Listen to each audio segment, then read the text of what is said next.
A reminder, the news doesn't end here. Here's what's coming up at 7 a.m. streaming on WCNC+. Ice and snow, poor travel conditions forced the closure of CMS's schools. So what are they doing to make up for that time? We'll tell you coming up. NCDOT says it's moving forward with a design for the I-77 South Express lanes, one it's calling least impactful to residents in the corridor. Coming up, how you can make your voice heard about the latest plans.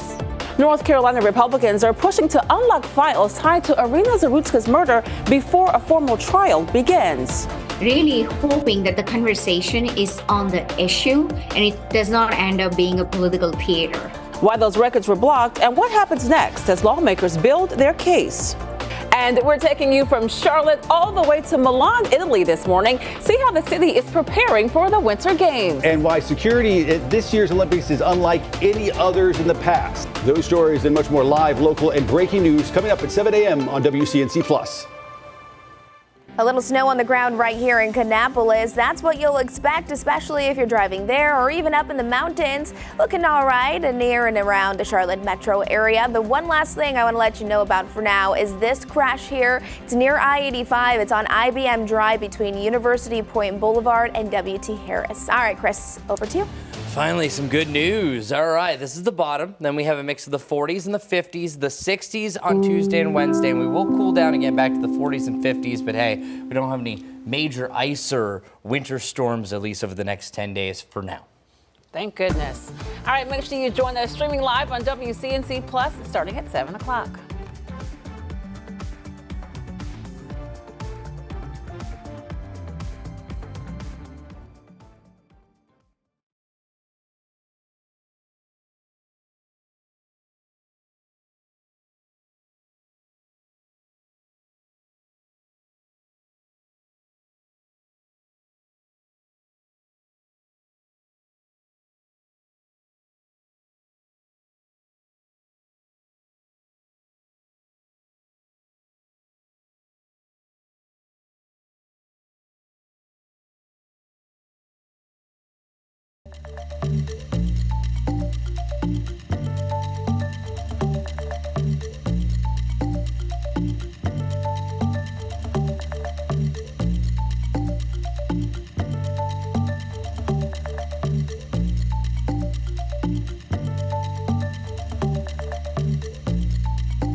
Streaming live right now at 7 a.m. right here on WCNC+. I'm Ben Thompson. And I'm Lisa Washington. We want to get over to meteorologist Chris Mulcahy, who is tracking the number of hours that we have gone above freezing. And Chris, I know you're going to get to that, but did you know it's National Weather Person's Day? Oh, well, thank you very much. I Did you know appreciate that? it. I did, only because JT and Kimmy made me a weather hat that I'll show you later here on WCNC Plus for Weather Person's Appreciation Day. So thank you very much. I do appreciate it, and appreciate you all watching here on WCNC Plus and watch over on the main channel, WCNC Charlotte. Yeah, but the magic number is now 45. I was expecting, honestly, to be 32 degrees by 5 o'clock. We were 33, and we have not dropped below that. So we are staying strong. So as of 7 a.m., this is now our 45 above freezing. Now, everywhere else is at either 32 or below. Morganton, you're at 33. So most of us are just barely in the freezing realm. And if you look really closely, that is a water tower over here in Monroe that I'm highlighting just because of how thick the fog is. So anyone that's dealing with freezing temperatures right around Monroe, especially higher up where you can cool on either side like a bridge or an overpass, that's where you're going to have more of the slick spots. But it's not really a huge ice situation compared to where we just were, where temperatures were well into the 20s. As far as our snow potential, it's really fleeting. Anything that does hit the ground is going to be very fine. So we're talking about either a mist, a drizzle, or a snizzle that is going to be a really snowy drizzle that will come down over the next few hours. But there's still a chance that you could see some snowflakes, but some of that dry air is starting to eat in general. So yeah, only Charlotte is the one still rocking 33. I think it might be a couple minutes, maybe drop down to 32, but we've been there for now 4 hours at the 33 degree point.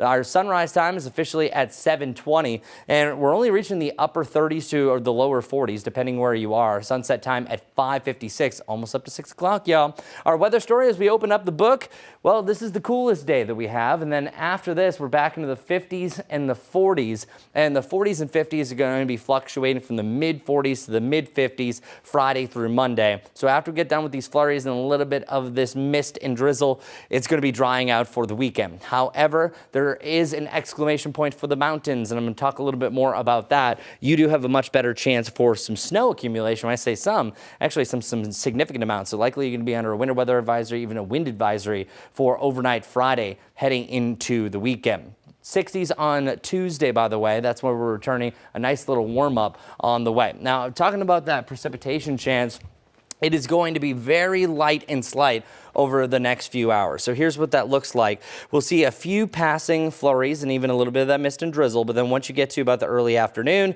then we're starting to clear out some of the clouds. All in all, I think it's still going to be a mostly cloudy day, but we'll have some bright spots, say when the kids are getting home from the bus stop. For a 7-day forecast brought to you by the Jerry Hunt Super Center, 40s for your Super Bowl weekend, starting off below freezing for Super Bowl Sunday. If you have to get anything last minute, say you forgot the tortilla chips, don't forget the tortilla chips.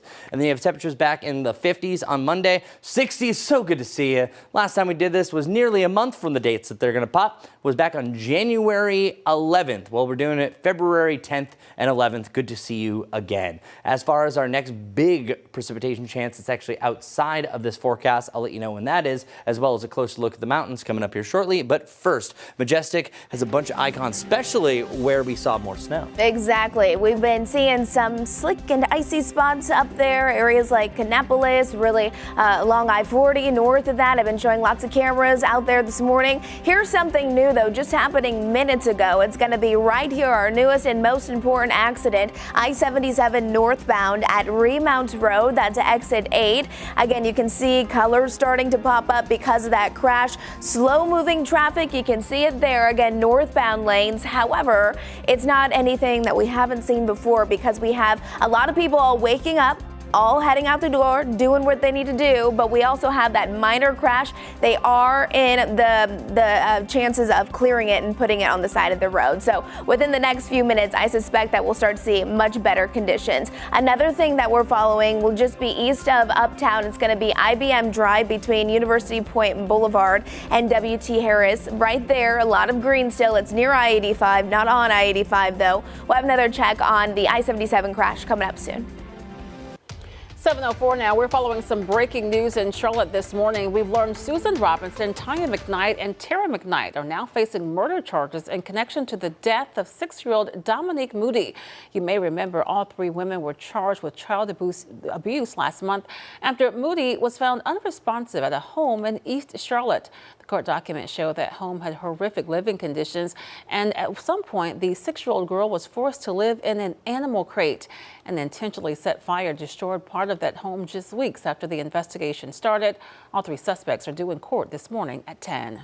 With all the days out of the classroom, CMS leaders must now find a way to make up for lost time. Last night, district leaders held an emergency virtual meeting with the school board to discuss changes to the academic calendar. WCNC Charlotte's Richard Devane is live this morning at CMS headquarters to explain how this could impact the rest of this school year. Richard.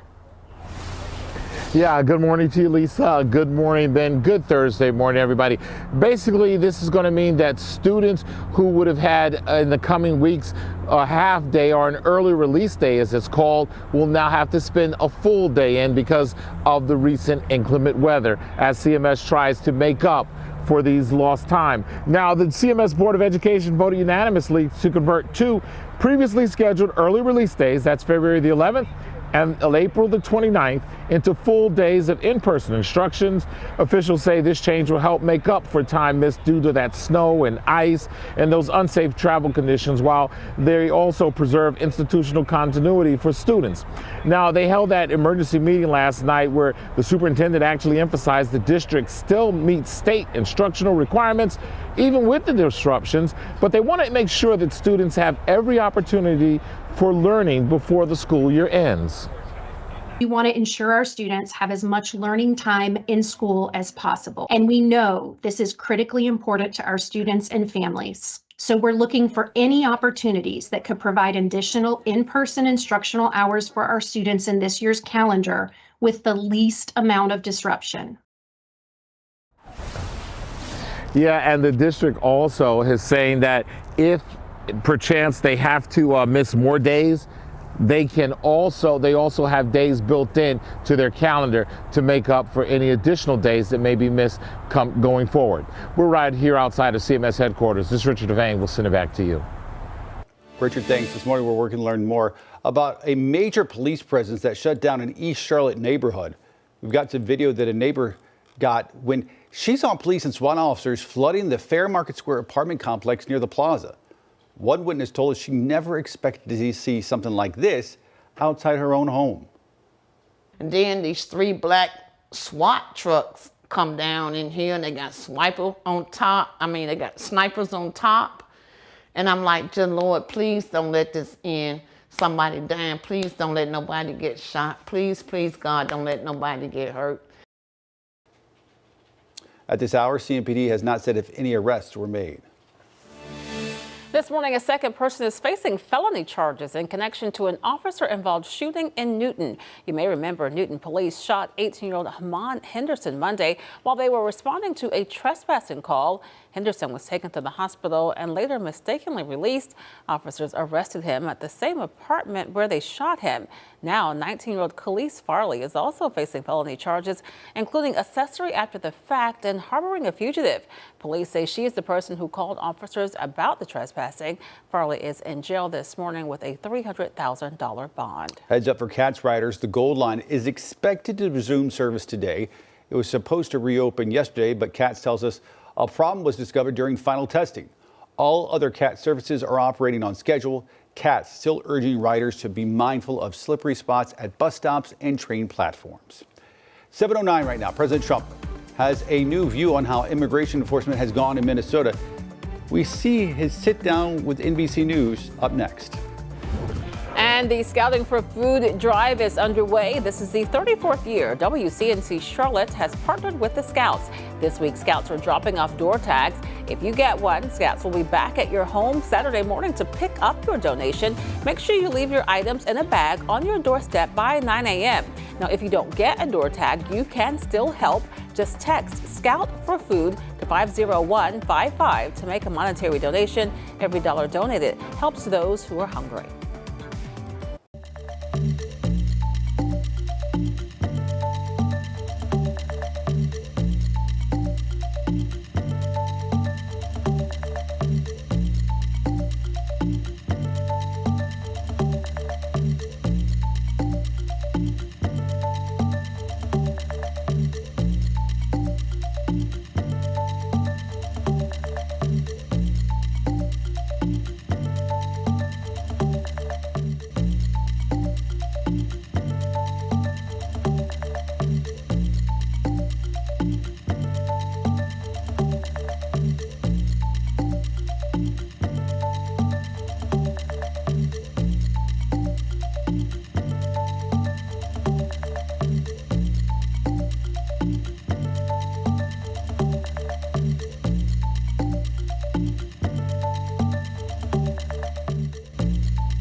7:12 right now on WCNC Plus. Today marks 6 years since the U.S. Senate acquitted President Donald Trump in his first impeachment trial. Trump faced 2 articles of impeachment: abuse of power and obstruction of Congress, stemmed from a whistleblower complaint over Trump's comments to the president of Ukraine. The Senate voted 52-48 to acquit on abuse of power. On obstruction of Congress, the vote was 53-47 to acquit. In an exclusive interview with NBC News, President Trump said he could maybe use a softer touch on immigration following the events in Minneapolis. NBC's Alice Barr reports immigration is one of a range of topics the president touched on, including the future of elections. I want the last one. President Trump in an exclusive sit-down with NBC's Tom Yamas, reflecting on what he's learned through weeks of uproar over his administration's immigration crackdown in Minneapolis. Maybe we can use a little bit of a softer touch, but you still have to be tough. These are criminals. We're dealing with really hard criminals. That after the president's border czar announced 700 federal immigration agents are withdrawing from Minnesota, aiming to end the surge in manpower, but not the mission. We're not backing down at all. I said today mass deportations will continue. While Democrats are pushing to formalize major changes to immigration enforcement before Department of Homeland Security funding runs out next week. It's got to rein in ICE in very serious ways. And if they're not serious and they don't put in real reform, they shouldn't expect our votes. President Trump also addressing bipartisan pushback over his recent comments about nationalizing elections in some places, despite the Constitution dictating that states run elections. We can't allow cheating in elections. Now, if we need to put in federal controls as opposed to state controls, remember this. They're really an agent. The president repeating his debunked claims of widespread fraud in the 2020 election amid the FBI's controversial seizure of 2020 ballots in Fulton County, Georgia. They're going to look at it, and now they're going to find out the true winner of that state. There is no evidence Georgia's results were marred by fraud, and a hand count of ballots confirmed the results shortly after the election. On the economy, President Trump said he expects interest rates to come down and said his pick to lead the Federal Reserve wouldn't have gotten the offer had he said he wanted to raise rates. And while noting that he believes the central bank is, quote, in theory, an independent body, the president suggested he knows the economy better than almost anybody and the Fed should follow his lead. In Washington, Alice Barr, NBC News. The man found guilty of attempting to assassinate President Trump has been sentenced to life in prison. Ryan Ruth, who's from North Carolina, was sentenced to life plus a mandatory 7 years for a firearm offense. Prosecutors pushed for him to get life. Ruth has an attorney now, though he represented himself during the trial. Prosecutors say Ruth laid in wait for Trump at his West Palm Beach golf course in 2024. The federal Justice Department facing growing pressure after Epstein survivors reported that their private information was exposed in the latest document release. Officials say they moved quickly to correct those errors, but critics argue the files were also over-redacted, shielding the identities of people believed to have helped Jeffrey Epstein while revealing sensitive details about his victims. Publishing images of victims while shielding predators, it's just a failure of complete justice. Why should anybody come forward? Because the justice system is not going to be the justice system. The DOJ says any fully redacted names belong to victims and that mistakes in the release are being fixed around the clock. Survivors, however, say the department still has a long way to go to restore any sort of trust. Levi Stadium in Santa Clara, California. The chefs there are gearing up for Super Bowl 60. Stay tuned to hear how the Bay Area inspired menu is going to be available to those attending.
All right, check this out. You're like, what is this phenomenon? Well, this is also known as an ice dune. So an ice dune, pretty cool thing here. So an ice dune is also known as an ice foot, where literally, this usually happens around the Great Lakes, as everything is freezing over and those winds are crashing on shore, that ice is slowly building up. And if you look really closely, it literally does look like little dunes off in the distance. One of those images definitely looks like this. So this is in northern Pennsylvania. This is right near Presque Isle State Park.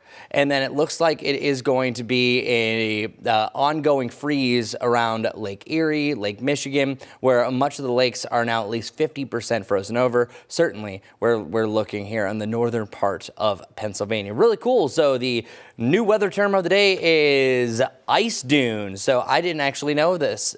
Just learned about this today. So we learn together as we raise our weather IQ. So our WCNC tower camera showing birds actively flying by saying, what is this mist? Well, you can barely even see off into the distance. And yes, the Queen City is on the other side of that. And our current temperatures, we are still 33 degrees. Our visibilities are getting a little bit better, but still with temperatures at 30 degrees in Hickory, 32 in Shelby. That's still enough for freezing fog, freezing drizzle, and also some of that snow to be freezing on contact, especially in elevated surfaces like bridges and overpasses. And Majestic has actually seen a testament for this. There's a lot more icons around the Hickory area to down near the Charlotte area. In between that stretch, up and down 321, I've also seen some incidents as well. It's this area that had the most snow and also the most freezing temperatures, so just kind of keep that in mind. Here is a look at our current visibilities. You're seeing down to 5 miles in Charlotte. That's actually better than where it was. The worst of it really is right around the Hickory area in general. All right, now let's talk about what's next. I was mentioning I wanted to focus a little bit more on the mountains because truly you have the most inclement weather that's going on, and it's still expected to be right around that freezing point over the next couple of hours. Still is a shot to drop down to it, but we're especially 45 hours above freezing, so still a lot of melting. But those freezing temperatures will soon be above freezing across the board once you get to the end of the morning. And I think the latest that you're going to see a snow flurry is 11 o'clock, but a lot of that's already being cut off. By the middle of the afternoon, starting to see more sunshine, but I want to talk more about the snow potential. This one is really a new development. So what you're seeing is a decaying, what's called an Alberta Clipper system.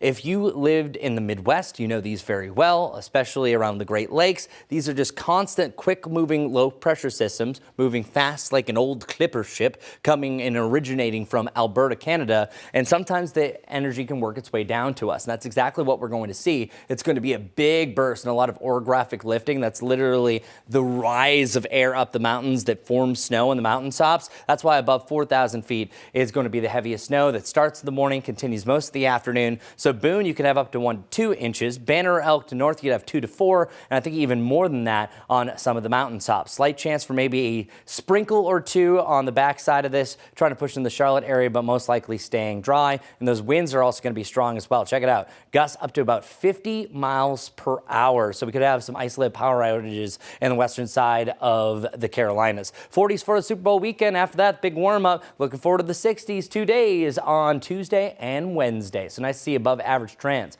All right, Majestic. So I was name dropping you for some of the incidents. What's the status? Well, we're kind of still watching several things. Yes, we do still have some snow-covered conditions, not seeing significant impacts there, and then still a little bit of lingering fog. I want to let you know about our newest crash. It's going to be just north of Uptown. This is on Reams Road at Perimeter Parkway, seeing still a lot of green with it, so always a good thing. At least we don't have that stop-and-go traffic right around it.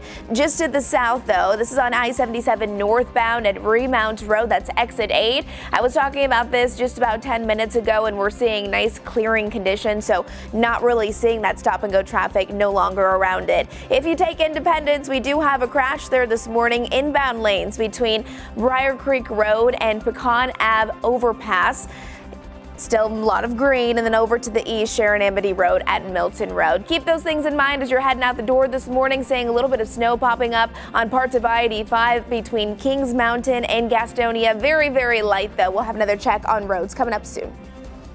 Majestic, thanks. All right, let's talk about the Super Bowl now. Crews at Levi Stadium have spent weeks transforming that venue to host more than 65,000 fans and media from around the world for Super Bowl 60. And those who attend will see plenty of Bay Area identity woven into the experience, including food. Once inside, folks there can dig into unique local dishes by stadium chefs that include Gilroy garlic steak frites, a Chinatown dog, a 3.5-pound LX burger, Dungeness crab patachos, evidently a combination of potato and nachos, a bacon cheeseburger, San Francisco sticky roll as well. Interesting. I've had several of those, but that Dungeness crab, that's new to me. I like Potato. that. I do all of the above. Sounds good, yes. Chinatown dog, though, I'm down with that. All of it. I like some I'd good try all of wings. it. I didn't see them say anything about wings. But honestly, it seems like they have a great... them. No, surely But it might not be their specialty. Yeah, not the specialty there, but yeah, it all sounds pretty good. All right, folks. Live pictures right now over uptown from our view cam. Been a while since we've seen it from this angle. Crisp fog, clouds. It's beautiful. Really, it is. Happy Thursday. Hey, it's not freezing, at This least is not here. true. Yes. We're back after this.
Well, good morning, everyone. Being honest, it's not the prettiest looking day. Check it out. You have just foggy conditions over in Monroe. You can see a little bit better over here in Dallas. There's a city behind there. That's where Uptown is. And then there's also a brief little light snow here in Kannapolis. So yeah, not great. As far as the snow goes, it's starting to dial itself back big time. We've been stuck at 33 now for 4 hours. So if Charlotte refuses to drop below freezing, we might do it for a 5-minute period or so, but still a chance for a few flurries to pass by, but really just some mist and some drizzle on and off that could cause some icy spots. Temperatures back above freezing later on this morning. Then we see some breaks through the afternoon, allowing for some sunshine and mixed cloud and sunshine heading into Friday with mountainous snow. Yeah, it should snow most of the day for you up in the high country above 3,000 feet. Today's high 39. That's not great, but we do get warmer after today, seeing highs in the 40s, 50s, and 60s by next week. All right, Majestic, real quick, what's going on?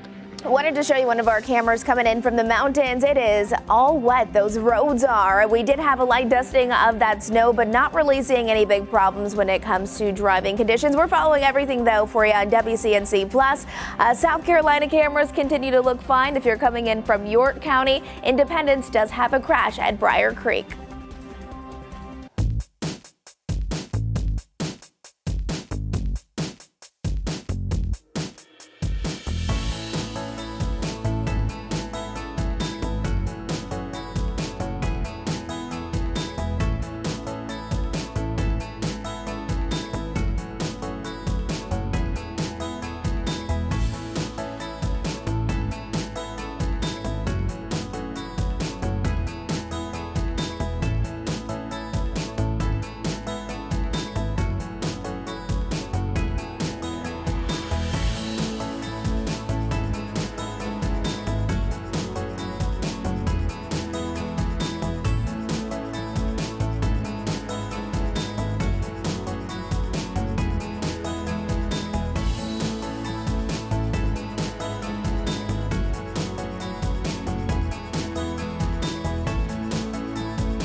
Thanks for streaming live on WCNC Plus at 7:30. I'm Lisa Washington. And I'm Ben Thompson. Let's go ahead and get a check of your weather impact forecast right now. All morning long, we have been fortunate enough to hover right above the freezing mark here in Charlotte, but not necessarily the case all over.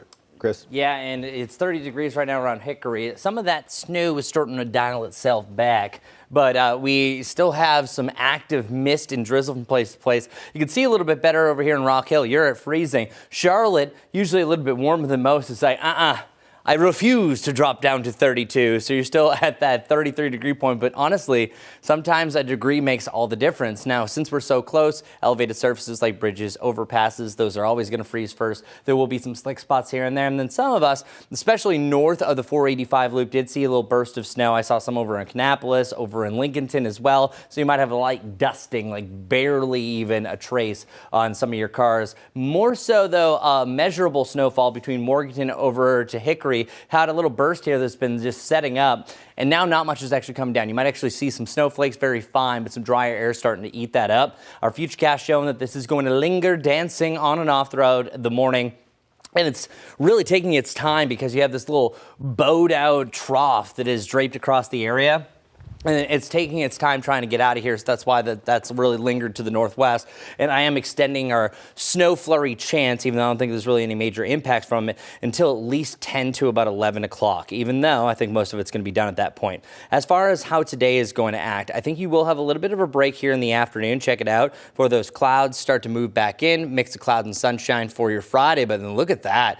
As early as about 10 o'clock, you start to see some flurries in the mountains, but you could have some decent snowfall most of the day for you up in the high country. Now there's a big cutoff. It's really below 3,000 feet. You don't have too much. So Morganton, I think you're in the clear besides maybe a little wintry mix briefly here and there, but above 4,000 feet is where you're talking about chances of up to 2 to 4+ inches of snow, since it is going to be on and off, and then nothing really to worry about for the Charlotte area thereafter. But as far as the wind gusts are concerned, I think the mountains could be under a winter weather advisory and a wind advisory, because winds are going to be gusting up and over 50 miles per hour, specifically on Friday night heading into Saturday morning. So very, very windy environment. And some of those gusts could exceed actually 25 to 30, even north of Charlotte. So the wind chimes and the branches are going to be really busy heading into your Saturday. This is also coming from the northwest, which is some cooler air. That's why it's warmer on Friday, but then colder for the weekend.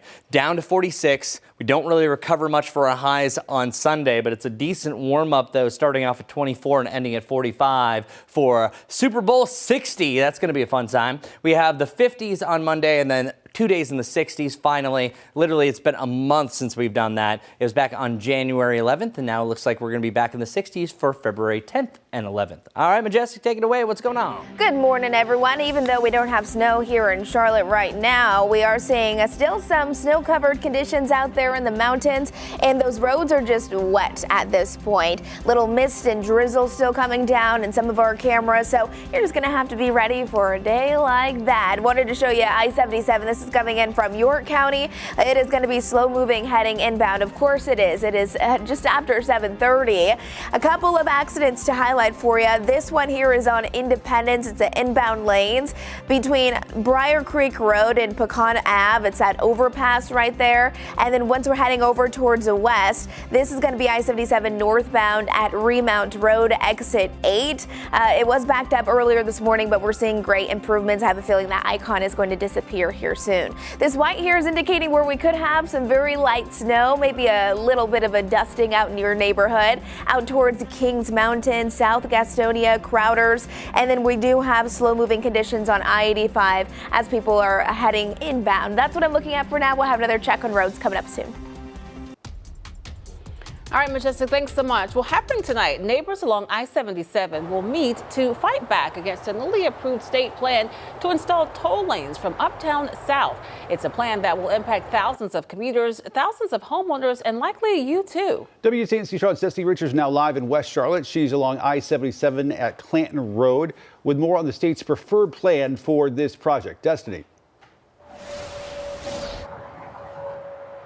Yeah, there's been a lot of pushback on this project because of the impact it would have on minority communities. Well, NCDOT took all that feedback into consideration, and now they're moving forward with what they call the least impactful design for the I-77 South Express lanes, especially through historically black neighborhoods near Uptown. The project would add express toll lanes along about 11 miles of I-77 from Uptown Charlotte to the South Carolina line, one of the region's busiest corridors. Transportation officials say the updated plan uses an elevated design, placing lanes above or alongside the existing interstate. NCDOT says that option significantly reduces property impacts in McCrory Heights and Wesley Heights, limits effects on Frazier Park, and avoids Pinewood Cemetery altogether. For people living near the corridor, concerns about quality of life have been front and center since the project was first introduced. I don't think it should come through residential. Even if it is widening it, it's still, people live here. You're gonna have a highway with noise. You're gonna have all kinds of collisions. It's just gonna take away the peace that we have here. Again, there is a town hall tonight where neighbors can weigh in on the latest plans. That meeting runs from 6 to 8 p.m. and it's at Friendship Missionary Baptist Church. And we do know that PSL Charlotte, or the Party for Socialism and Liberation, they posted on Instagram saying they're calling for people to pack this town hall because they're definitely against this project. They want to stop it all together, mostly because of the impact to black historic neighborhoods near Uptown. So it'll be interesting to see what comes out of this meeting and what the feedback is about this latest design. I'll send it back to you guys live here from West Charlotte. Destiny, thanks. All right, we want to take a look at what this will actually mean. These are renderings from the state of North Carolina. And can we pause these, or are they all going to just quickly go through? Okay, we can't pause them. What you're looking at right there, that's Brookshire Boulevard. That's West Boulevard. Notice the lanes on each side. Those will be the toll lanes. This shows the elevated toll lanes in the back. So they actually switch spots. And then this is at John Belk, which, as you can see, is just a huge monstrosity. A lot of neighbors concerned because while this won't be as wide as the other plan, it will be tall and elevated, creating more of a visual barrier between Uptown and the neighborhoods like McCrory Heights and Wesley Heights and others like it. So a lot of neighbors still not satisfied with this. We can't tell you that while neighbors asked for perhaps an option to dig and go below the surface for these toll lanes, NCDOT say they looked into it and looked at things like Boston's Big Dig and a similar situation in Seattle, and found that it was going to be billions of dollars more to do something like that, and just not feasible for the state of North Carolina to do. All right, well, a CMPD officer is recovering this morning after a crash Tuesday night in Huntersville. Take a look at this video from the scene. This is along Statesville Road near Alexandriana Road near I-77. CMPD says an officer was responding to a breaking and entering call when a box truck hit the officer's cruiser at the intersection. That officer was taken to the hospital and again is recovering this morning. Starting this Sunday, a pedestrian sky bridge will be installed over the Blue Line between Sugar Creek and Old Concord stations. Because of that construction, a temporary bus bridge will run between 36th Street and UNC Charlotte stations from 4:30 until about 7 a.m. Normal rail service will continue south of 36th Street. Riders can find bus stop locations and more details at ridetransit.org. NCDOT highlighting some of the economic benefits of a proposed rail line in western North Carolina. The report says construction of a train between Salisbury and Asheville would create more than 5,000 jobs a year, more than $30 million in state and local tax revenue, and more than $1 billion in economic activity. At this time, however, the project's not funded. An inmate has died after a drug overdose at the Iredell County Detention Center. 22-year-old Allison Rice died after spending a week in intensive care. Inmate Shylin Carpenter and her boyfriend, along with 3 other inmates, face felony charges. They include felony conspiracy, possession, and intent to sell. The investigation is ongoing. NASCAR driver Denny Hamlin speaking publicly for the first time since the fire at his parents' home in Stanley. The incident from December killed his father and seriously injured his mom. Here's what he had to say about the tragedy. Easy thing to say is, poor me, but it's like I still have a fantastic life, a great family. A lot of people go through tragedies. I mean, I can't tell you, while what happened with my family in the off season was highly publicized. There's probably tons of those stories of crew members that happen in their family this off season, that happens to them during the season that no one really knows about. So everyone kind of has their times where they have to go through tough moments, and I think that those are really kind of building moments of your character. It's how you respond to it. Hammond says his 69-year-old mother is getting better. Nancy Guthrie's disappearance is drawing a stronger law enforcement response in her neighborhood. Why this case is gaining new urgency. Next.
.43 now. Hundreds of people gathered in Tucson, Arizona last night for a candlelight vigil honoring Nancy Guthrie, the mother of Today co-host Savannah Guthrie, who's been missing for 5 days now after authorities say she was taken from her home against her will. This vigil was organized by close friends who say the response from the community was overwhelming, with people arriving throughout the evening to pray, sing, and stand together in a moment of unity. The Guthrie family has deep roots in Tucson dating back to the 1970s. And the search continues for Nancy Guthrie, again reported missing over the weekend. On Wednesday, Savannah and her siblings released an emotional video asking for Nancy Guthrie's safe return. Reed Binion reports. Everyone is looking for you, Mommy, everywhere. Your children will not rest until we are together again. Today's show anchor Savannah Guthrie, flanked by her siblings, pleading for her mother's return in a wrenching video posted to Instagram Wednesday. Mama, if you're listening, we need you to come home. Days after 84-year-old Nancy Guthrie's apparent abduction from her Tucson area home, there was an increased law enforcement presence outside the residence Wednesday. The Pima County Sheriff's Office said detectives were doing a follow-up at the property and in the neighborhood. Crime scene tape went up and law enforcement carried evidence bags into the house and appeared to bring some back out into a vehicle. In her video plea, Savannah Guthrie also addressed reports of ransom notes in the case. We too have heard the reports about a ransom letter. We are ready to talk. However, we live in a world where voices and images are easily manipulated. At least 3 different media outlets, including 2 TV stations in Tucson, say they received ransom notes this week demanding millions of dollars in Bitcoin for Nancy Guthrie's safe return. The outlets said the notes described specific evidence in the home where authorities say she was last seen. The sheriff declined to confirm whether those claims match the crime scene, and investigators haven't confirmed whether the notes are legitimate. We need to know, without a doubt, that she is alive and that you have her. I'm Reed Binion reporting. Authorities in South Carolina are intensifying their search for a missing 49-year-old woman. Sabrina Hines was last seen January 28th while working a late shift at a gas station in Winnsboro. Investigators say her work vehicle was later found abandoned along I-77 in Blythewood, still running out of gas with her phone inside. With no new leads, her family is pleading for answers. I want her home. I want her back. She's my last parent. I don't want to lose her. I don't want her to be missing forever. Goodness. Deputies say surveillance video shows Hines at work around 10 p.m. and her car stopping on the interstate just about 20 minutes later. She was last seen wearing a red shirt, black slacks, and headphones. Anybody with information that could help locate Hines is urged to contact the Richland County Sheriff's Department. A new long-term study found that the plant-forward eating style may lower stroke risk for women. Researchers followed more than 100,000 women, and those who ate a Mediterranean diet were 18% less likely to have any type of stroke. That diet emphasizes vegetables, fruits, nuts, fish, and olive oil. It limits consuming meat and dairy. Past studies have found that diet may lower the risk for dementia, gum disease, depression, breast cancer, and diabetes. And the alert on raw milk continues. A newborn in New Mexico has died from a listeria infection that health officials say was likely linked to the mother drinking raw milk during pregnancy. Officials are warning families to avoid raw dairy products as interest in them continues to rise. The timing of the infection and the mother's reported raw milk consumption point to it as the likely source. Pasteurizing milk kills listeria and other dangerous bacteria, making it far safer for pregnant women and newborns. The Trump administration expected to launch a new prescription drug online platform today. The website will be named TrumpRx. The new prescription site will allow patients to buy certain medicines at a discounted price directly from drug makers. It's unclear if the direct-to-consumer purchases will be lower for those who forego the insurance route and pay cash. Trump says he landed deals with nearly 20 pharmaceutical companies to list certain products on the site's portal. 7:47, Bad Bunny set to take the stage this weekend during the halftime show for Super Bowl 60. Find out what fans are doing to prepare for his big performance.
All right, welcome back, everyone. So let's head up to Buffalo, New York. So I bring Majestic here. So Majestic, you've been dealing with a lot of water main breaks recently, but nothing like this one. Look at how much water is flowing here in Buffalo, New York from this water main break that happened during that Arctic chill we just had. I mean, it's like a river going down the road. I mean, we continue to see this, I feel like, here with our cold spell over and over, but I feel like this is a whole nother level. Look at the car, how high it gets. And then with how cold it is there, it's like everything just completely freezes over. I've seen even pictures of cars that have been sprayed with the water. And then it's completely frozen for a long time. The last time, I think this is a couple of years ago, in Detroit this happened, and literally the street was frozen by about 6 inches of water because you know how much colder they are. But yeah, so check this out. City vans are actually deployed as warming shelters for the impacted residents. So we can be thankful that when we have water main breaks, it's literally not rivers in the streets. Yeah, that's extreme for sure. Wow. Well, Buffalo just deals with it all just in general. So, all right, thanks a lot, Majestic. We'll get back to you in one moment. Let's talk about that 33. You know, I'm proud of you, Charlotte. And it's like, hey, we were supposed to just touch that freezing point, and you said, no, no, no, contraire, mon frere. You're still at that 33-degree point. You still have a brief chance for the next update that could come through that you just drop down to that 32-degree point. But as of right now, it's 32 in Gastonia, 31 over in Lincolnton. We're still cold enough right on the cusp that we are dealing with some icy spots from place to place, but nothing really too major at this point. So a freezing beginning, and here's a look at that satellite and radar.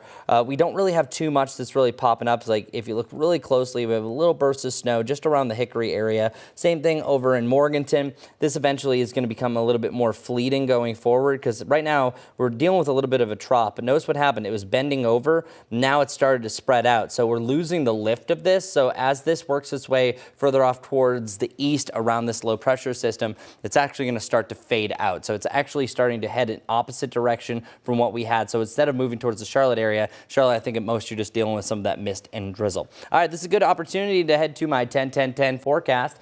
Over the next 10 days, our precipitation chances really surge next week. There was a lot of hype online, even starting last week, about a chance for a big winter storm around Valentine's Day. Well, I'm letting you know the chance for precipitation is very much there. But for us right now, we are looking like it's mainly going to be a rain event. So we'll see how things change, but that's looking to be the most likely chance. A big bad system still rolling in.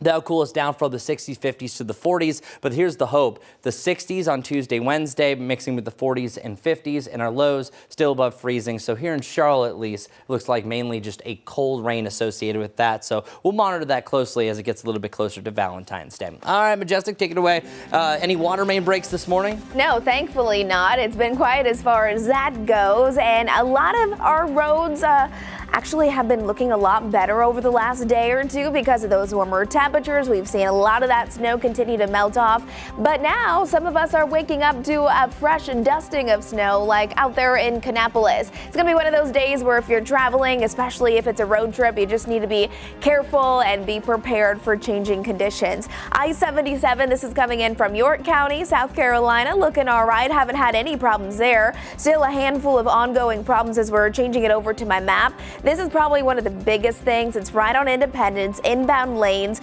really between Briar Creek Road and then the Pecan Ave overpass right there. Lanes are just slow moving. It's not blocked or anything like that, but it's never helpful when you have a crash on Independence. It's already very busy, and of course, it is rush hour. A new crash here is Fairview Road at Park Road. It just happened. Let me see if I have a picture of that one. I'll get back to you coming up here soon. Guys. Majestic, thanks. Well, some fans are brushing up on their Spanish ahead of this year's Super Bowl halftime show. With Bad Bunny expected to perform entirely in Spanish, his music has sparked a wave of people trying to learn the language just in time for Sunday. If that's you, it might be a little bit late to do that. Social media quickly filling with fans pressing lyrics, trading slang explanations, and documenting their progress. It's a moment that highlights just how much Latin music and culture are influencing audiences across the country. And for many, it's less about fluency and more about feeling connected when he takes the stage. So, do you know your Spanish? Are you learning any languages? Regrettably, I do not know my Spanish, even though I did take it in high school. Did you really? And honestly, I try to keep up a little bit with it, and I recognize a few words here and there. Yes, but for the most part now. Yeah, I took French in high school. I know a little bit, but really lost. But we'll be dancing along to Bad Bunny. Oh, Don't he's so worry. good, so good. And of course, a reminder that you can catch that performance and the big game right here on WCNC Charlotte, actually on our broadcast channel. Super Bowl 60 kicks off at 6:30 on Sunday evening. All right, well, we're going to take a quick break. Make sure that you keep it right here on WCNC. Plus, I wish I could say all this in Spanish. It'd be so great. I know, right? But I can't. So stay with us. We'll be right back.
All right, here it is. You can see the city a little bit better. We've been dealing with some low clouds and some on and off fog. Check this out. We refuse to drop below freezing. Charlotte now at 33 for the 5th straight hour. That's 46 hours above freezing, barely right now. Most of the area, though, drop below freezing. Concord, you're back up to 34, 32 right around Monroe. Hour by hour, you can expect temperatures to warm back up into the upper 30s with a little bit of sunshine for the afternoon. Some of us touching 40, 41. And 7-day forecast brought to you by the Jerry Hunt Supercenter. Back to the 50s on Friday. Chance for snow in the mountains, 40s through your Super Bowl weekend, and there it is, the 60s back in action. Nice to see it on Tuesday and Wednesday. All right, Majestic, you have a very busy map. What's going on? Multiple ongoing wrecks as you're heading out the door for your Thursday morning. You can see over a dozen of active crashes. We have our typical delays, but then we also have those accidents that'll also be slowing down the morning commute. This one here is right on Independence. It's the inbound lanes where we have a crash right there between Briar Creek Road and Pecan Ave, the overpass. We have stop and go traffic with that one really shown in the red. This here is at Fairview Road and Park Road. Minimal delays, but this one just to the north, brand new Selwyn Ave between Runnymede Lane and Woodlawn Road. I'll be covering everything else on WCNC Plus.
streaming live right now at 8 a.m. right here on WCNC Plus. I'm Ben Thompson. And I'm Lisa Washington. We start things off with a check of your forecast on this Thursday morning, and we are doing it. We're still hovering above freezing. It's never felt so good. Cheering on 33 degrees. Now, if we're going to drop down below freezing, it's going to be really within the next 30 minutes or so. Now, let's see. Officially, it's been a full 46 hours because it was technically before 10 a.m. on Tuesday that we hit that 33 degree point, getting above freezing. But yeah, nope, most recent update heading into the 8 o'clock hour, still at 33. It's usually during this time, now that the sun officially is up, that we start to warm up. But we're still dealing with some really low clouds that locks our temperatures in place. It's not until, I would say, a couple hours from now that we really start to warm temperatures up closer to 40 degrees. Depending on how much sunshine you get, you're either going to be in the upper 30s or the lower 40s. It's just going to be a big difference all over the place. 31 right now in Lincoln, 30 in Hickory. This is where we've seen most of the snow so far. So some of us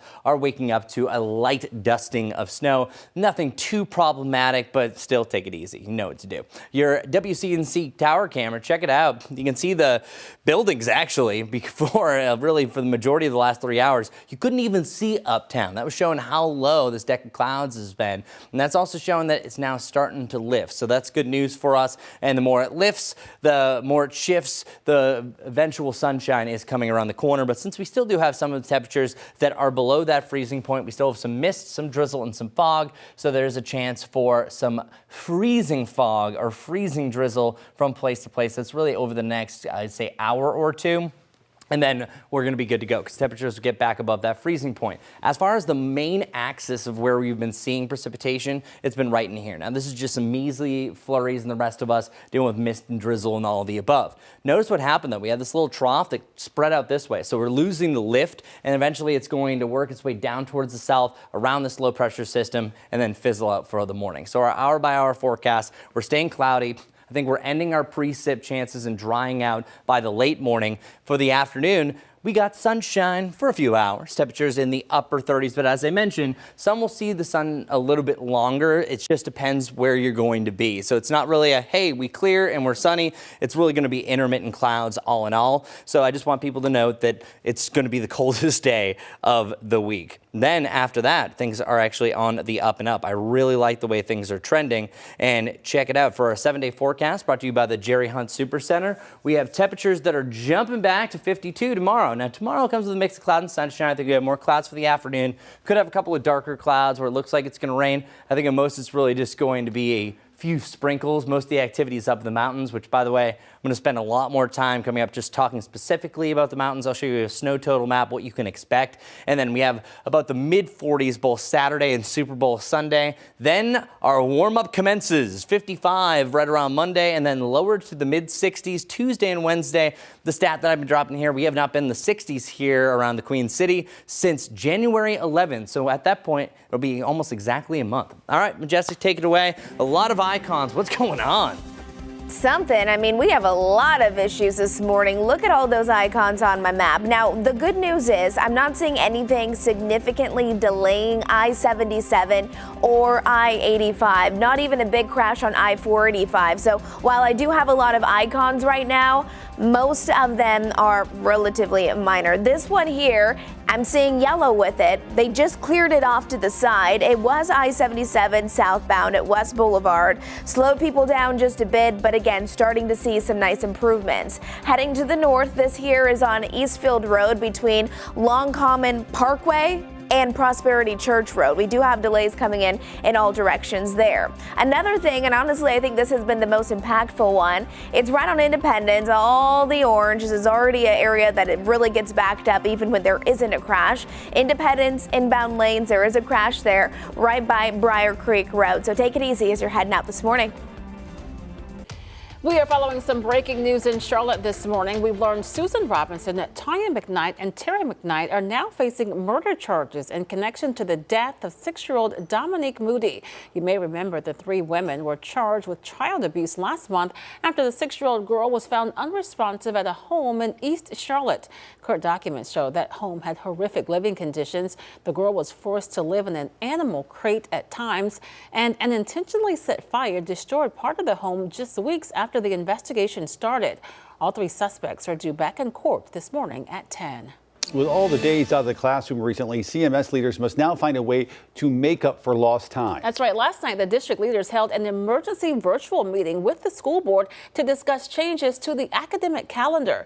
WCNC Charlotte's Richard Devane is live this morning at CMS headquarters to explain how this could impact the rest of this school year. Richard. Yeah, good morning to you, Lisa. Good morning, Ben. Good Thursday morning, everybody. Basically, the district has already decided that taking a couple of days that were going to be half days or early release days and making them full days should take care of this issue. This is they work to fix those days that students missed because of that inclement weather. Now, the Board of Education voted unanimously to convert two previously scheduled early release days, February the 11th and April the 29th, into full days of teaching. Officials say this change will help make up for the missed days due to the ice and snow and the unsafe travel conditions while preserving the institutional continuity for students. Now, during the emergency meeting they held last night, the district emphasized the needs that they still meet state instructional requirements even with the disruptions, but they want to ensure that students have every opportunity for learning before the school year ends. We want to ensure our students have as much learning time in school as possible. And we know this is critically important to our students and families. So we're looking for any opportunities that could provide additional in-person instructional hours for our students in this year's calendar with the least amount of disruption. Yeah, they're working on that. They also say that they have some days in the bank just in case, worked into the calendar, just in case more days are missed in the future. We're right here outside of CMS headquarters. Richard Devane, we'll send it back to you. This morning, we are working to learn more about a major police presence that shut down an East Charlotte neighborhood. This is video that a neighbor recorded when she saw police and SWAT officers flooding the Fair Market Square apartment complex near the plaza. One witness told us she never expected to see something like this outside of her home. And then these three black SWAT trucks come down in here and they got snipers on top. They got snipers on top. And I'm like, dear Lord, please don't let this end. Somebody dying. Please don't let nobody get shot. Please, please, God, don't let nobody get hurt. At this hour, CMPD has not said if any arrests have been made. 8:07 now. This morning, a second person is facing felony charges in connection to an officer-involved shooting in Newton. You may remember Newton police shot 18-year-old Amon Henderson Monday while they were responding to a trespassing call. Henderson was taken to the hospital and later mistakenly released. Officers then arrested him at the same apartments where they shot him. Now, 19-year-old Khalees Farley is also facing felony charges, including accessory after the fact and harboring a fugitive. Police say she is the person who called officers about the trespassing. Farley is in jail this morning. She has a $300,000 bond. Heads up for CATS riders, the Gold Line expected to resume service today. It was supposed to reopen yesterday, but CATS tells us there was a problem that was discovered during final testing. All other CATS services are operating on schedule. CATS is still urging riders to be mindful of slippery spots at bus stops and train platforms. Before we head to break, here is an exclusive shopping deal for our viewers. Hey everybody, here at ShopTVDeals.com, we love to bring you products that we've tested and that we love, and boy, what an amazing deal we have for you today. Let me introduce you to the Mirage Gala Series 3-piece luggage set. Normally, this would cost you about $450. Today, though, you're getting a deal for $149.99. That's 67% off. That's a huge deal. Let me tell you why it's a good deal. Check out the luggage itself. First, hard shell cover, extremely durable. On top of that, very, very lightweight. Then you have these great hooks on the side, like you're leaving the airport, you need a place for your umbrella or your bag or what have you. Great here. You have a TSA lock back here, strong handles, an adjustable handle here in the back with 3 different heights. But here's the real winning feature. Check out these wheels, 4 360-degree wheels. You practically will glide through the airport. It's so mobile, so easy to use. Then here on the inside, check it out. You have these cross straps right here on this side, keeping things neat and organized. And then the zipper component on this side doing the same thing. Keep everything nice, tight, and organized. Plus this big pocket giving you even more capacity. And again, can't beat the deal. 67% off all of this for $149.99. Basically, 3 bags for the price of 1. Check out the QR code there or go to shoptvdeals.com.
We have only one more day for the opening ceremonies of the 2026 Winter Games. Actually, less than 24 hours now, kicking off 19 days of Olympic competition that you can see on WCNC Charlotte. Here's NBC's Jay Gray with more on the final preparations ahead of tomorrow night's celebration. On the eve of the opening ceremony, the excitement is really building. Really, you can just feel it. and all signs seem to indicate northern Italy is ready for these games to begin. Venues are ready. It's been done incredible work in the last few weeks, and it will be astounding. And you will notice that. From the stadium and arenas in Milan to the slopes and sliding tracks in the mountains, these Winter Olympics will feature 16 sports and a record 116 events with 735 medals up for grabs. Team USA hoping to bring home its share and more with the largest American presence ever in a Winter Games, 232 athletes, and at least one famous friend snooping around Milan who says the gold, silver, or bronze won't necessarily define the winners here. When we have the Olympics, it's what brings the world together. So you guys as athletes, y'all got a big mission at hand. It's not just winning your events or coming to, to put on a great performance, but it's the status of showing the world what love looks like. An Olympic message that rings true for so many right now. Jay Gray, NBC News, Milan.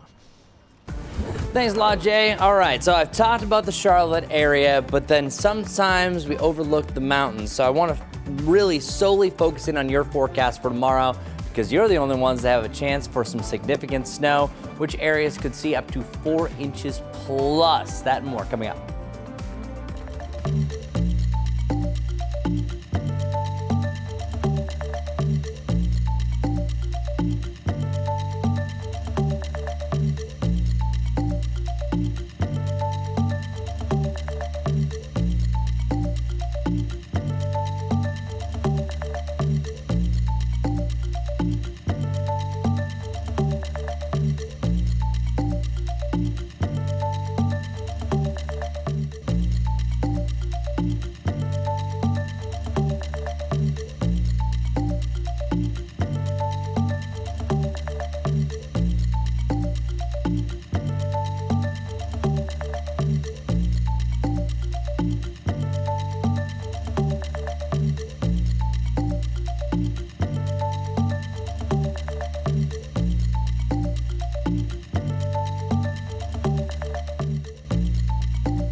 Well, good morning, everyone. Let's get a look at your traffic report as you're heading out the door this morning. This is what I-77 currently looks like. You'll notice some of the ground is going to be wet. We had a little rain, some mist and drizzle out there, but not seeing any problems on I-77 currently. Things are flowing nice and smooth. This is out near mile marker 6. And meanwhile, in Kannapolis, still, this is where we've seen really slick and icy conditions over the last couple of days. But boy, those warmer temperatures and that rain has really helped those conditions. But remember, some areas you're actually waking up to that light dusting of snow. Still a handful of ongoing incidents as you're heading out the door. This is something new though. Just south of Uptown, this is right here on Park Road at Arbor Point Drive. That's where we do have slow moving traffic because of that ongoing wreck. And this is I-77 at West Boulevard that is currently clearing, but it is still delayed just a few minutes, so make sure you are driving with caution. Majestic things. Well, as we mentioned, the opening ceremony for the Winter Olympics is just 1 day away. And of course, the world will be watching. That's right. Anne-Marie Tiernan live now in Milan, Italy for us this morning. She's going to be covering the Winter Games for us over the next couple of weeks. Anne-Marie, nice to see you. Thanks for doing this for us. Yeah, Ben and Lisa, good to see you again. It's a beautiful day here in Milan. I mean, I cannot believe that it's 50 degrees and sunny. We haven't had this kind of weather. It's been more mild, but it's been rainy and dreary. But it seems like the sun has just come up, and it just helps add to the momentum as we count down to opening ceremony that will be here tomorrow. Of course, action's already underway today. We've got the big air snowboarding underway. We've got curling underway. And we also have the women's hockey team that's playing at 4 o'clock Milan time, and they're playing the Czech Republic. And I wanted to show you because I just think the gear is really cool. And this is the jersey that the ladies will be wearing. Isn't that neat? That was made by Nike. Sure that we'd have a name on it.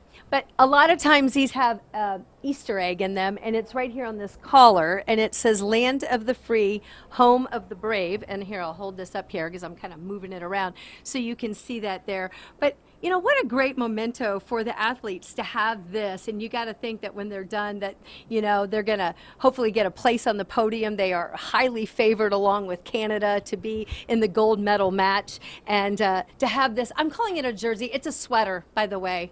If you're a hockey player, you know that that's a sweater. But all the things that they get, not only their official gear, but from all the sponsors. It's really great for Team USA to be collecting all those mementos that they get, many exclusive just for them because they made the team. There's only 232 members of Team USA. They want them to feel like VIPs for sure. Anne-Marie, very quickly, earlier we were talking about Lindsey Vonn, of course, who had that injury but says she's going to compete in these games. And I think she was supposed to have the trial today, but was that not canceled because of weather? And now you're saying the sun is shining, at least there in Milan right now. Yes, and I'm understanding that the weather situation up in the mountains is heavy snow. So very different climate, 5 hours distance. And so because of that, that's adjusted their practice schedule. It is a rule that you have to get out and practice on the course before you compete. So I'm sure they got a plan for rescheduling that. It's just not happening as when they first planned it because of weather today. Gotcha. Anne-Marie Tiernan. Could Thank be you. our expert on the ground there in Milan for the next couple of weeks. Yeah. Anne-Marie, thank you. Appreciate it. Larry. Hi, this is Larry Sprinkle. Today, February 5th, is a very special day because today is National Weather Person's Day. And here's your team from right here at WCNC Charlotte. But it's all about the celebration of this man, Dr. John Jeffries. He was a physician and early weather observer. He pioneered upper air meteorology from a balloon over London, England in 1784 and again in 1785 from about 9,000 feet using a thermometer, barometer, and hygrometer, measuring the air temperature, atmospheric pressure, and humidity. And that's kind of way the balloon. That's a rendering of the type of balloon he used way back in the 1700s. So once again, today is National Weather Person's Day. I'm Larry Sprinkle. And happy National Weather Person's Day to you as well, Larry. So this wonderful hat, by the way, was made by my wife and JT. And just letting you know, JT went really heavy on the glue to make sure this is sticking together. So thanks a lot, buddy. I appreciate you. My family always treats me really well for this wonderful day. I forget about it every single year, but with these dancing raindrops, I can't forget about it this year. I'm also your weatherman that I'm always here to answer your questions. And this question is actually brought to us by our producer. Does a great job producing this WCNC Plus segment 79 every day. Is it okay to clean my car? Now, usually we do the car wash graphic for, hey, is it going to rain? Do you need that? I'm going to kind of adjust this a little bit differently. So what I want to show you here is, do you clean your car over the next couple of days? And the only reason why I'm saying no today is that I still think that we have more melting to do, so it's not going to be great. Now, fair conditions on Friday, you're still going to have a lot of slush that's coming up, but if we get another day of drying with a little bit more sunshine on Friday, I think Saturday is going to be more appropriate. So it's not more about what else is coming from the sky, it's just more about, hey, you want to wait until the roads are clearing up, drying up a little bit more. All right, I'm going to take this off. I love this hat, but it's probably very distracting for you. And also, I keep on looking at the dancing raindrops. So let's get right to the mountains. I mentioned that I wanted to specifically just talk about our snow chances. By the way, great question by Callie and everyone. If I'm actually going to backtrack real quick. If you ever have any questions, 704-329-3600. You can just text it there, and I'll try to answer some more questions tomorrow. And by the way, I forgot to change this to white. That was yellow from during the pollen season. Okay, now let's go back to the mountains where we're going to be talking about the white stuff. That snow really arrives tomorrow late morning. I'm talking about a few flurries. What you're dealing with here is a fancy term called orographic lifting. That means that you have a drive of that air up the mountains. It's going to condense into some snow, and then it's going to be very constant, especially along the Tennessee border. And I think at first it's going to struggle bus. You could see a little wintry mix down to Morganton, but really the majority of the accumulations are going to be the higher you go up, especially above 4,000 feet. It starts to lighten up a little bit heading into the afternoon, but you're still talking about over 12 hours of some snowfall accumulations. So there is a chance that we could have a winter weather advisory, but you're certainly going to have a wind advisory on the back end of this. So our snow potential, even down as far south as Lenore, a mere trace to an inch of snow. Now, I think an inch is a little more likely around the Boone area, but Boone, I think you see an inch. Some surrounding areas like Banner Elk, Blowing Rock, a little higher in elevation, could see anywhere between that 1 to 2 range. But you're noticing I have a lot of these different spots here. These are specifically showing above 4,000 to 5,000 feet. So it's like Roan Mountain over the beach and Sugar Mountain. Those are the ones that are really going to hit the absolute peaks that I think you see over 2 to 4 inches plus. I think the very tippity top of the mountains could have anywhere from 4 to 6 depending on this event. And the impacts that you're going to see is nothing compared to what we just saw. But check out these wind gusts, seeing them gusting up to 50 miles per hour on and off. So there could be some isolated power outages as well. And then we see some of those single digits to negative value wind chills heading into your Saturday morning as well. So bundle up, everyone. You definitely have the short straw as far as forecast heading into the weekend, but then things get a little bit better after that. Today, we're still at 33 degrees. It's amazing. We can't kick this temperature. Our 7-day forecast has warmed back up into the 60s on Tuesday and Wednesday, and rocking the 50s and 40s after that. All right, great question, Callie. And now let's get over to Majestic, who has a very busy morning. I think those wet roads, no, wait, you already did that. Never mind, forget about that. You did a great job on your traffic kit. Taking a look outside, you can see all that cloud cover. Chris, thanks. Live pictures right now over Uptown as we take a zoom in there. Keep it right here, WCNC Plus.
Good day, good day. So plain and simple, it's not a beautiful start to the day.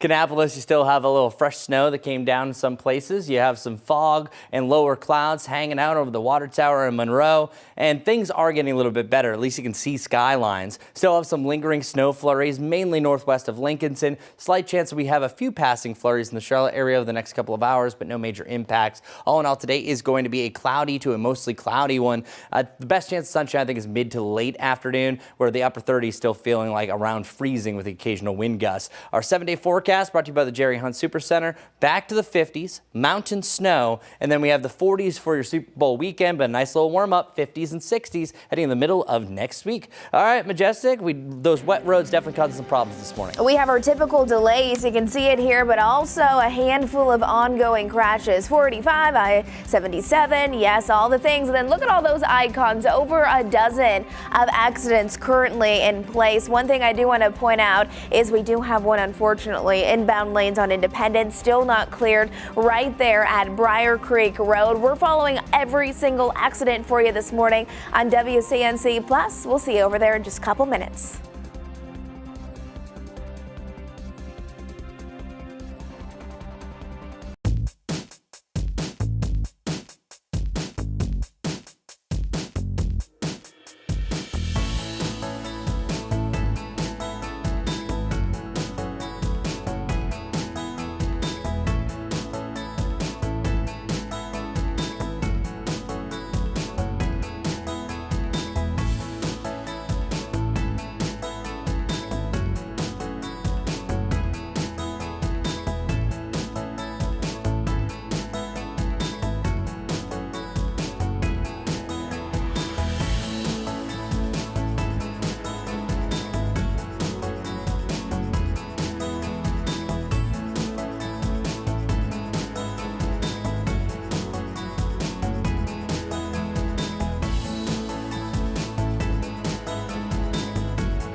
Thanks for streaming live on WCNC Plus at 8:30. I'm Lisa Washington. And I'm Ben Thompson. Let's get a check of your weather impact forecast with Chris. And we have managed here in the Charlotte area to stay just above the freezing mark. This is my 33 dance right here. Right. That's right, Charlotte. Everyone else, it was awful. I'm so sorry. My kids would be embarrassed, even though he's only 3. Well, 32 degrees right around Gastonia, 31 in Lincolnton, and 30 in Hickory. So not everyone escaped the freezing point, but Charlotte, you held strong. Concord, you touched 32, but then you came right back. He's like, Charlotte, I see you. I see what you're doing. And I think that there might be an outside chance that somehow we visited 32 during a 10-minute period, so they'll call that for the low. But for the most part, now we've been at 33 plus now for 46 hours per the last update. So we'll see what happens at the end of the hour. It could say, oh, by the way, briefly we hit 32, but we did for sure go 46 straight hours above that freezing mark, and it could be even closer to now 60, depending where we're going. It's definitely dropping below freezing overnight tonight. We can't avoid that because it's a cold day today. It's an overcast one, and then we're eventually going to see a little bit of sunshine for the middle of the afternoon, either side of 40. The reason why I'm saying that is some of us will get into lower 40s because some will see more sunshine, while others are dealing with more of a mostly cloudy to an overcast one. By 9 o'clock, back to that magic number 33, and then we will be below freezing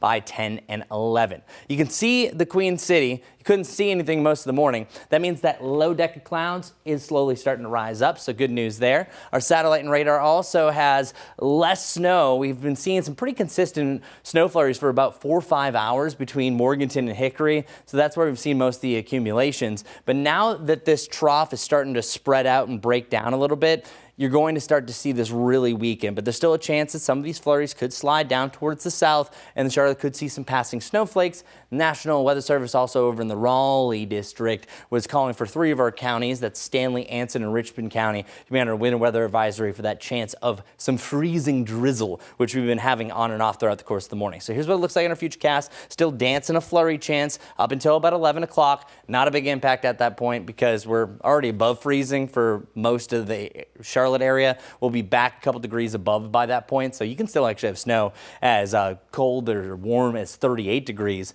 Here's that sunshine window. I think it's really early to mid-afternoon. It starts to open up, and then more clouds start to close back in. And then once we get another clearing patch, that's going to bring us down to the mid to the upper 20s.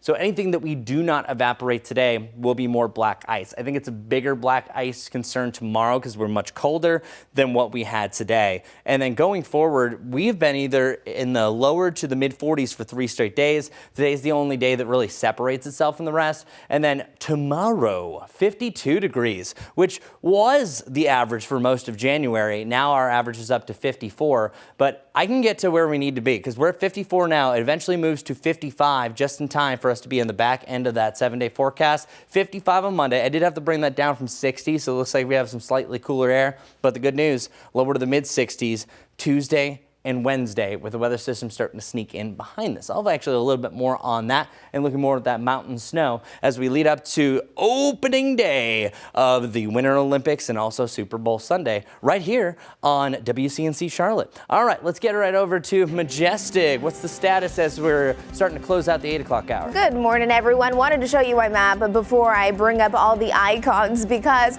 we do still have delays coming in on I-77 if you're making that morning commute in from areas by Huntersville or Cornelius, Lake Norman, slow moving there, slow moving on I-85, and of course if you're coming in from York County into Mecklenburg County. Once we add on all the icons, you can see we have a ton of ongoing wrecks. This one here is still there. It's going to be the Independence inbound lanes right there at Briar Creek Road. Once we hop over to the west just a bit, this is on I-77 northbound exit 8 again at Remount Road. We do like to see improving conditions though, just a mix of that green and the yellow. At least it's not red where it's at stop and go traffic. A new crash here though. This is going to be on David Cox Road at West Sugar Creek Road. Still mainly green around it, so likely not seeing a lot of delays. We'll have another check on roads coming up soon.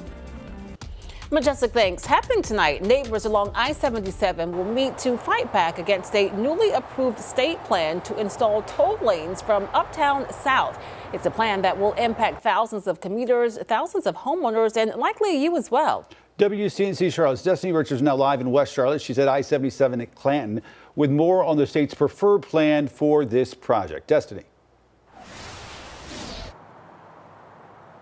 Yeah, there have been months of pushback and community concern on this, and NCDOT says it's taken all that into consideration, and it's now presenting what it's calling the least impactful design on or for the I-77 South Express lanes, especially through historically black neighborhoods near Uptown. Now, the project would add express toll lanes along about 11 miles of I-77 from Uptown Charlotte to the South Carolina line, one of the region's busiest corridors. Transportation officials say the updated plan uses an elevated design, placing lanes above or alongside the existing interstate. NCDOT says that option significantly reduces property impacts in McCrory Heights and Wesley Heights, limits effects on Frazier Park, and avoids Pinewood Cemetery altogether. For people living near the corridor, concerns about quality of life have been front and center since the project was first introduced. I don't think it should come through residential. Even if it is widening it, it's still, people live here. You're gonna have a highway with noise. You're gonna have all kinds of collisions. It's just gonna take away the peace that we have here. Again, there is a town hall tonight where neighbors can weigh in on the latest plans. The meeting runs from 6 to 8 p.m. at Friendship Missionary Baptist Church. And it's likely to be a packed town hall because this has been controversial, and it still is to this day, even with the new plans that have been presented, and now they're selecting this one. We'll definitely see if public perception has changed at all. And state leaders, they say that the design will evolve from here, and they do plan to have a public hearing on this sometime later this year. I'll send it back to you guys live here from West Charlotte. All right. Destiny, thank you for that. All right, let's take a look at what these elevated toll lanes actually mean. These are the renderings from the state. This is a look at where John Belt goes into Uptown. And this gives you an idea of what a monstrosity this is. This interchange, huge project. Accounts for the new toll lanes that are elevated, where they intersect with 77, 277, and Wilkinson, all right there. Let's go to the next one, because this shows you how it's going to sort of vary as these toll lanes go through Uptown. In this case, this is Trade Street as it goes into Uptown from Wesley Heights. You can see on that northern part, northern from where we're standing right here, those two elevated express lanes. Through that part of Uptown, they'll all be on one side of the interstate to avoid being any more intrusive to Wesley Heights. It's going to be on that side. And then the next slide will show you what it's going to look like coming out of Uptown to the south over West Boulevard, where you'll see those two elevated toll lanes, one on each side, going in each direction. Neighbors originally wanted the project to be buried underground.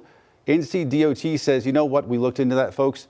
That would cost billions of dollars a mile. Money the state says it just doesn't have. And again, that meeting tonight from 6 to 8 at Friendship Missionary Baptist Church. All right, other news today, a CMPD officer is recovering after a crash Tuesday night in Huntersville. This is some video from that scene along Statesville Road near Alexandriana Road near I-77. CMPD says an officer was responding to a breaking and entering call when a box truck hit the officer's cruiser at the intersection. That officer was taken to the hospital and is recovering this morning. Starting this Sunday, a pedestrian sky bridge will be installed over the Blue Line between Sugar Creek and Old Concourse stations. Because of that construction, a temporary bus bridge will run between 36th Street and UNC Charlotte stations from 4:30 until 7 a.m. Normal rail service will continue south of 36th Street. Riders can find bus stop locations and more details at ridetransit.org.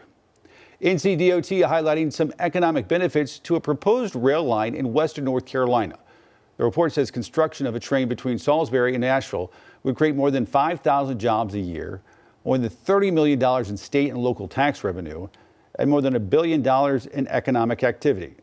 But at this time, the project is not funded. An inmate has died after a drug overdose at the Iredell County Detention Center. 22-year-old Allison Rice died after spending a week in intensive care. Inmate Shylin Carpenter and her boyfriend, along with 3 other inmates, face felony charges, including felony conspiracy, possession, and intent to sell. The investigation is ongoing. Up next, a guest joins us here on WCNC Plus. He's shaping opportunity in the Queen City while honoring the past. You'll hear his vision for Charlotte next. And Scouting for Food now underway. It's our 34th year teaming up with the Scouts. This week, they're dropping off those door tags. If you get one this Saturday, put out that bag with your donation by 9 a.m. And if you didn't get one, that's okay. Text Scout for Food to 50155 to make a monetary donation.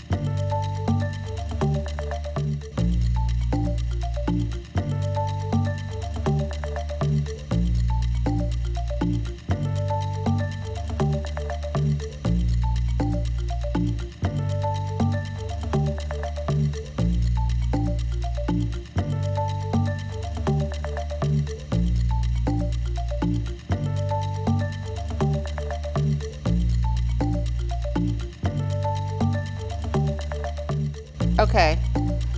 So we're doing a mic test. Are you able to hear us? Test 1, 2, 3, 4. Can you hear us? For our interview coming up, he can hear us. Okay, great, thank you. Okay, our producer would like for you to turn your phone sideways. Is that what you guys want me to ask him? Is that right? If you can put it in landscape mode. I can't see you, but if you can turn your phone sideways, that'd be helpful for us.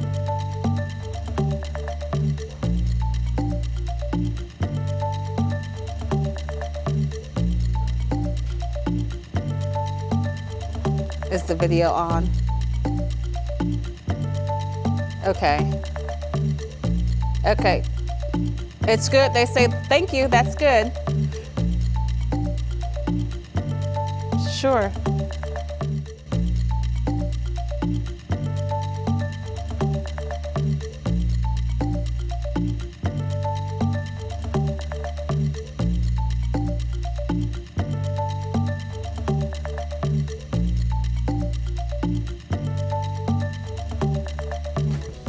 .842 right now on WCNC Plus. Well, Black history runs deep here in Charlotte, and nowhere is that more true than specifically along the Beatties Ford Road corridor. And our next guest working to preserve it. We're joined by Chris Dennis, the CEO of eFix Development Corporation and the Executive Director of Community Dream Builders. He is leading a new documentary that honors the legacy of the historic McDonald's Cafe while also helping to shape Charlotte's future in real estate. Chris, thanks so much for joining us this morning. For our viewers who aren't familiar, tell us. How are you doing? We are fantastic. Tell us about the McDonald's Cafe. Wow, McDonald's Cafeteria was one of the most historic Afro-American community events in Charlotte. It was a Mr. McDonald, John McDonald, who started it around 1970s. He came from New York and started a restaurant on Beatties-Ford Road. That restaurant was located at 2023 Beatties-Ford Road. That restaurant not only served as a location where you could get a great meal, but civic leaders and people from all walks of the community came together in a restaurant to share a meal and talk about how to reshape Charlotte and specifically how to invest in the West End corridor. And explain to us, why was it important for your company to buy the property of the McDonald's Cafe, which we should say now is just a Chase Bank? Wow. And so I'll say eFix Development Corp is our whole background is about being intentional about building and providing assets in communities. So we go in and look for the right opportunities to develop. When we saw the building at Beatties-Ford Road in the South, it was blight at the time. And I'll tell you, we went through 4 iterations of trying to figure out what to do with the building, and one was to tear it down. But sitting at a table in the last iteration, we saw an article that came out about Mr. John McDonald and the impact that the McDonald's Cafeteria had in the community and the icon it represented. And we decided to stop right there. And I made the decision that we weren't going to tear the building down and we were going to save the building, because we knew that the impact that Mr. McDonald had in the community was more important than the development of tearing the building down. So we saved it. And it's been an icon for it's a Class A development in the corridor that's really sparked development and brought back hope. And again, extending the legacy of what Mr. John McDonald had already started because of his impact and his leadership in the community. And so it's been designated a historic landmark. I know longtime Charlotteans, of course, will remember this. Tell us about your upcoming documentary. Wow. So the project when we bought the building, it was basically a public-private partnership between the city and eFix Development Corp. We were able to pull it off. And so what we're doing now, during that process, we were able to get the partner with the Historic Commission of Charlotte. Thank them so much for what they did by pulling the report together. We were able to get the building designated as a historic landmark. The challenge we had was during the development phase, we didn't have time to celebrate. So what we wanted to basically kick off a documentary that would help celebrate the building, but also do 3 things: connect the past to the present and to connect the present to the future. What we're doing is the documentary is imagine seeing a young kid say someone like Vi Lyles saying, "Hi, my name is Vi Lyles, and I sat at the counters of the historic McDonald's cafeteria," and tell the story from a kid's perspective after interviewing the mayor or someone of that stature, and then having them portray that person's history and impact at the counter, and then saying, "Hi, my name is Vi Lyles, and I sat at the counters, but now I'm the mayor of Charlotte." Those type of impacts not only allow up mobility for our youth, but it also connects our past to the present and allow our future to be told by youth. And it's going to be a great project, and we're interviewing kids and people who sat at the counters and using those kids to tell those stories to make those connections. So it's going to be an exciting project, and we're excited about it. And I know tomorrow you're hosting something called Real Estate and Roast. Happens bi-weekly at JCSU. Tell you about what it is, what guests expect, how can they register? It's all a part of again, strengthening the West End and bringing opportunities. The Real Estate and Roast started off as an opportunity for individuals sitting at a table looking at ways to help people understand how to invest and be intentional on 3 criteria: community, relationship, and entrepreneurship. Driving those 3 avenues to be intentional about how they invest in communities. And it started off at the Archive Coffee Shop, which was a historically Black-owned coffee shop on Bayfront Road, and in the same shopping center where the Mr. McDonald's cafeteria sat at. So educating and empowering. And so we moved it to John C. Smith because we outgrew it. It went from a table of 4 people to now over at 7 a.m. in the morning, over 60 people attending the event. And the cool thing about it is you get a great cup of coffee as well, and supporting local businesses. So while learning how to invest in the community, being intentional, get a great cup of coffee, and be inspired about how to impact and invest in your own in communities like the West End. Real Estate and Roasted, working on a documentary, the historic McDonald's Cafe. A lot going on for Chris Dennis and eFix, hoping to preserve some of the city's history. Thank you so much for joining us this morning. Thank you so much. I'm just excited about all the work you guys are doing and telling these stories. And Black History Month is a powerful opportunity to not only reflect on the past, but also build for the future. That's right. Chris, thank you. Worth mentioning that just about a mile south of there. Yes. Also work underway for the Excelsior Club. That's right. So there's a number of spots up and down the corridor where there are exciting projects just like the one he just outlined that folks have gotten smart and got ahead of some of these things before we lose that part of the history. And because we always say, Charlotte, that one of the things people say, it's so shiny and so new and doesn't do a great job of preserving its history. This is another chance to try to do that. All right, keep it right here on WCNC Plus as we take, we promise Uptown does not look like this right now. It's not the sunniest day, but folks, it ain't this either. Jeez Louise. Keep it right here on WCNC Plus.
snowy weather can make you crazy, and it might have you do some things that are unusual.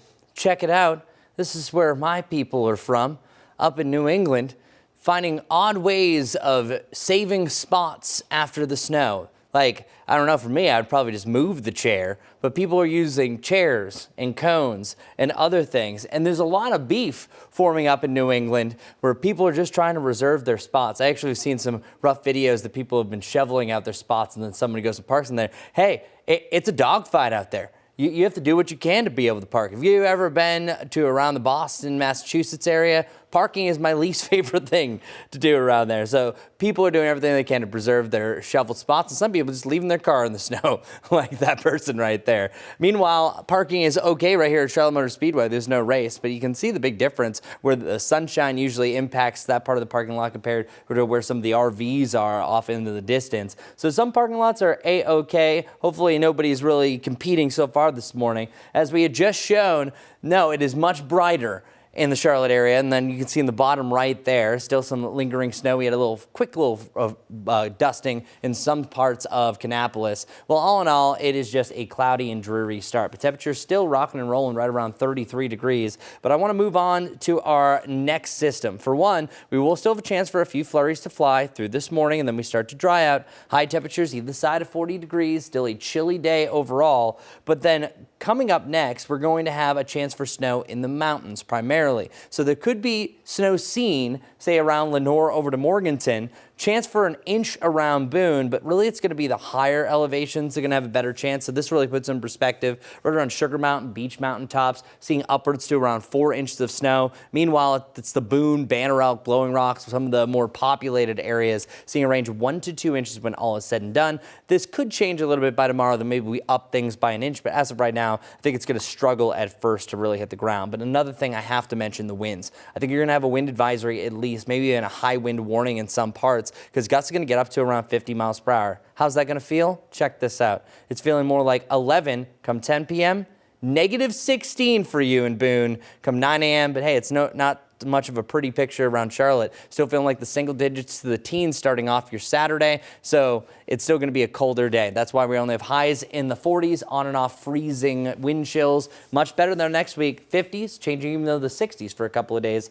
We all deserve this nice little warm up. All right, things are starting to settle down to end the 8 o'clock hour. Let's see any updates in our traffic. Good morning, everyone. We do still have some minor ongoing wrecks. I mean, there's a lot of them. We are seeing that. Remember, we still are following Independence. That's going to be a big slowdown for you. Some good news is this I-77 wreck northbound at Remount Road that has since been cleared, so making some nice progress. As we are heading up to the north, though, this David Cox Road wreck right there at West Sugar Creek is not cleared. A little yellow associated with it, but at least we don't have the stop and go traffic like we were saying earlier. Albemarle Road, if your morning commute takes you this way, we do have that crash there. We have delays coming in basically all directions between Farm Pond Lane and W.T. Harris Boulevard. Keep those things in mind and take it easy for your Thursday morning commute.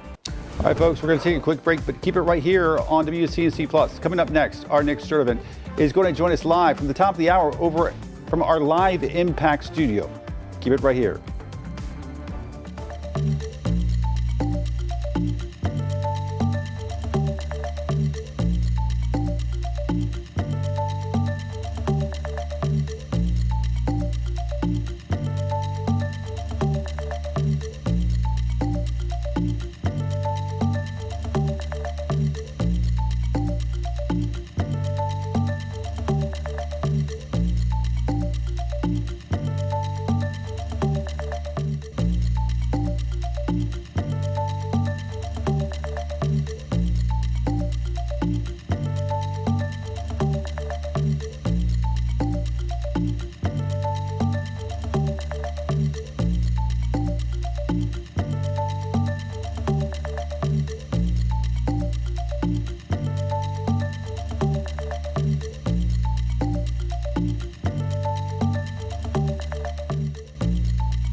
Charlotte, I am proud of you. You held strong. 33 degrees looks to be the official low. Now, truly, our low for the day, I think, is going to be hit really late day, around 10 to midnight. But at least for the morning low, you stayed at 33, stayed above the freezing mark. Still a few icy spots here and there. Some lingering flurries going to be possible through this morning. High only around 40 degrees, but we should crack open a little sunshine for the afternoon. That'll help. Tonight, it's going to be cold. More black ice possible, mid-20s. Tomorrow, mixed cloud and sunshine, the 50s. And sunshine, a colder day on Saturday with on and off freezing wind chills. Up in the high country, by the way, 1 to 2 inches possible around Boone, Blowing Rock, and Banner Elk. Higher amounts on the mountain tops, and that is Friday and Friday evening. After that, 40s for Super Bowl Sunday, and then the 50s and even the 60s next week. All right, one last look at traffic. Majestic. Good morning, everyone. This is I-77 out near mile marker 6 near Woodlawn, where some of those roads are going to still be a little bit damp. Take it easy as you're heading out the door. We do still have our typical delays, of course, I-77, I-85. That's what we would be used to, but we also have a handful of ongoing minor wrecks. This is probably the biggest slowdown this morning. Still on Independence, inbound between Briar Creek Road and Pecan Ave. It's the overpass right there.